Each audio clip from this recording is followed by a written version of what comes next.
So within the context of recruiting and interviewing, we know that video is a core channel of communication. Oftentimes, right, some of those first moments of showing up and representing yourself or showing up and representing the company you're hiring for happen over video. So what are the main nonverbals that you think are critical for recruiters to keep in mind when they're, on video, again, showing up, representing the company that they're hiring for? Well, as always, trustworthiness. Because as a recruiter, your job is information elicitation.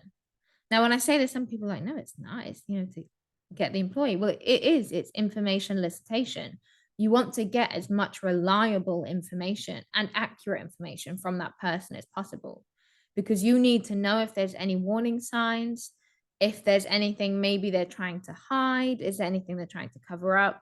You need to make sure that that person is the right person for the job so that you don't waste your time and resources hiring someone that isn't appropriate. So you need as much reliable information as possible. We tell information to people that we trust. So you need to understand how to show perceived trustworthiness.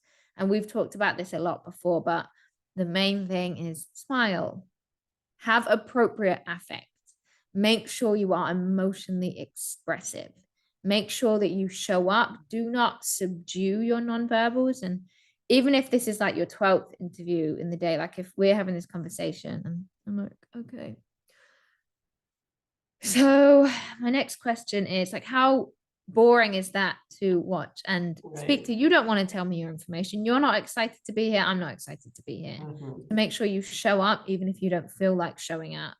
Make sure you're smiling, make sure you're expressive, because you need to make that person feel comfortable, and make sure you are actively listening.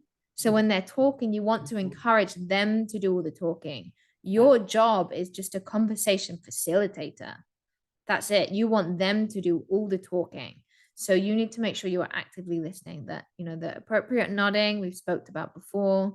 Make sure you are engaging with them. Make sure you're not, looking out to the distance, or when they're talking, you're looking down for your next question. Like, God, I wish they would shut up so I can ask my next question.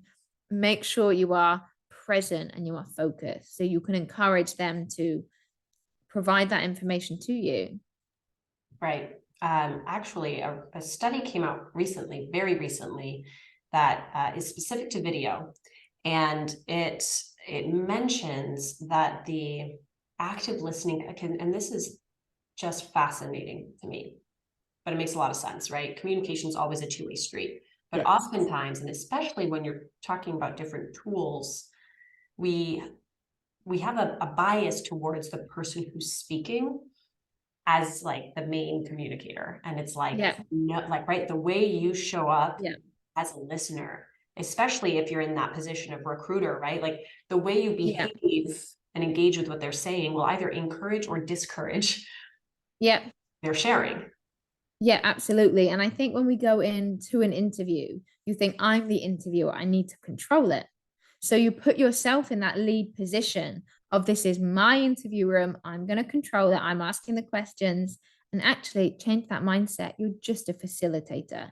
It's their interview room. You are just there to facilitate conversation, make them number one, make them completely in control. You are giving them the microphone and you are just sitting back to listen and encouraging them to speak more. Yeah, fantastic. And I think that, like, yes, we're thinking about this within the context of recruiting, but it's also super relevant in the context of sales or management and leadership. Yeah, in sales, it's amazing because you get them to speak. Tell me exactly what you want. Tell me what you're looking for. Tell me about you. Tell me what you like, what you don't like. Now I have all of this information.